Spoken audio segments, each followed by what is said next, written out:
Coming up next, it's a UFC Women's Bantamweight Division matchup.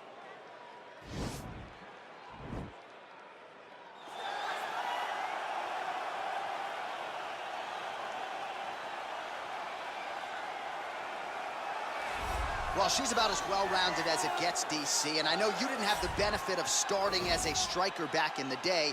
First day she stepped in a gym, she was mixing all the different disciplines, and the results certainly speak to that commitment and dedication. It shows.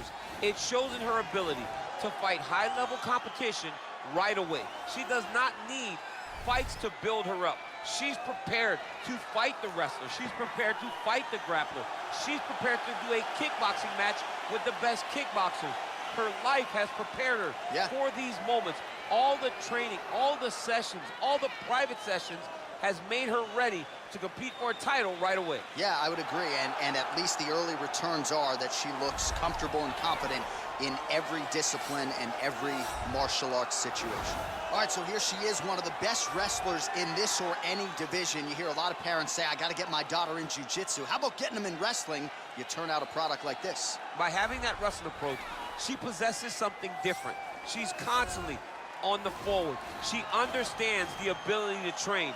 The way that your body starts to respond to being fatigued, she has done that since she was a very little girl. And the beauty in the wrestling is that as a kid, she didn't just wrestle girls.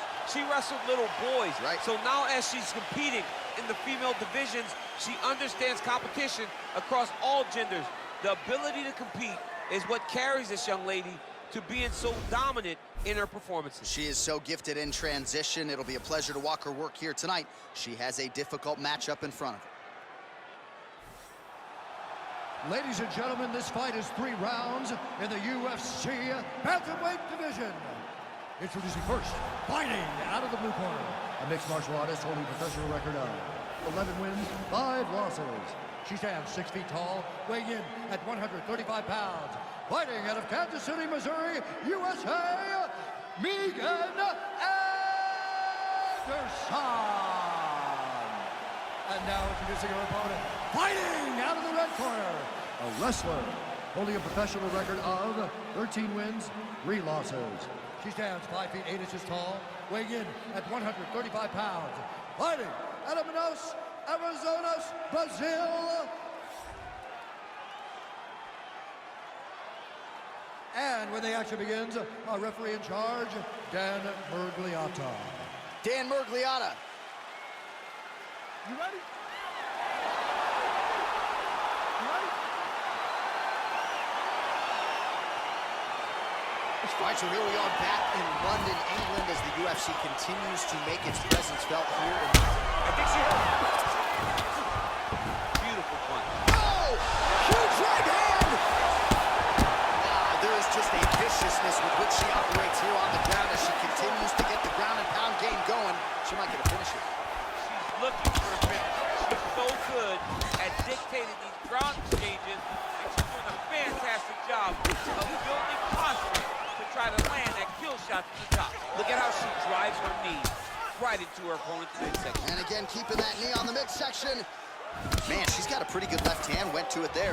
She's a right-handed fighter, but the left side has become just as good as the right side. Great punch landing with so much power.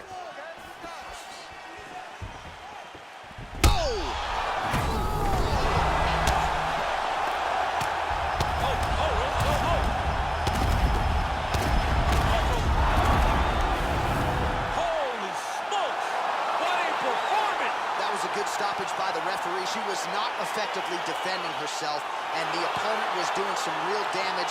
It became a dangerous situation. I think it's the right call by the official, and she will live to fight another day.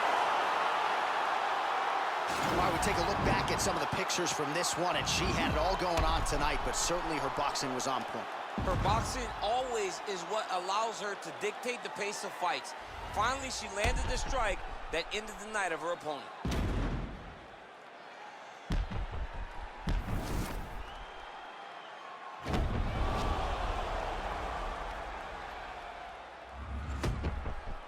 We send it inside the octagon. Bruce Buffer has your official decision. Ladies and gentlemen, referee Dan Murgliata calls a stop to this contest at 1 minute of the very first round. Declaring the winner